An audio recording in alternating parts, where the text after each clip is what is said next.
I locked my daughter in the car, then headed into the restaurant to grab something. I had barely stepped away when two cars slammed to a stop next to mine. A few masked men jumped out, guns in their hands, heading straight for my daughter.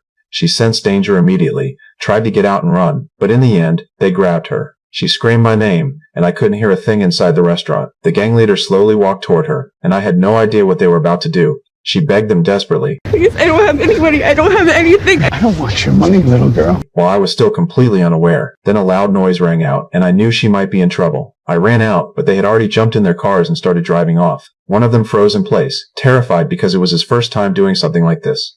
I charged, tackled him to the ground, ripped off his mask, and we struggled on the pavement. Police sirens blared, and the other men bolted. The one I was fighting kicked me, tried to run, and ran straight into the cops, getting caught instantly. I scooped up my daughter, heartbreaking. Even after emergency care, she didn't make it. This sudden tragedy shattered my life, and all of it was just some test from the gang boss for his godson. He had to take someone out, and if he got away or served his time, he could officially join the gang. My daughter became the unlucky victim. What made it worse, the investigator told me, there were no cameras around, I was the only witness, and there were no useful clues left behind. They couldn't prove it was him. At most, he'd get 3 to 5 years, maybe even less if he behaved. I was furious. My daughter was dead, and the killers might walk free. The next day in court, facing the judge, I made a decision that shocked everyone. Not sure I can confidently identify. I had made up my mind, if the law couldn't punish them, I would.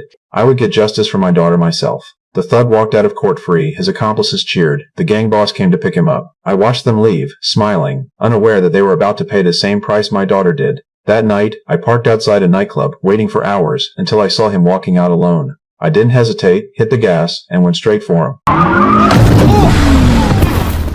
I pulled my daughter's baseball bat from the trunk, and he panicked, begging. I didn't hold back, swung the bat with everything I had. Justice wouldn't come, so I would deliver it myself. His brother soon got the news, devastated, swearing revenge. When he returned to the bar, a woman told him she had seen a stranger outside, and through my photo, knew it was me. That day, I was drinking coffee. They charged at me with weapons, and I knocked the gun away in time. But when I ran, my wallet fell, and they grabbed it. They tracked my home using the address. I was telling my wife about the day's events when they broke in. The gang boss hit my wife to the ground without a word, laughing as he aimed at me, threatening to knock me out during my struggle. After he left, I crawled to the cabinet, grabbed the phone, and called for help. When I woke again, I was in a hospital bed. Losing my wife on top of my daughter crushed me, almost to the point of death inside. But knowing the killers were still free, I forced myself to recover. I trained every day, and once I was well enough, I snuck out of the hospital, ready to start my path of revenge.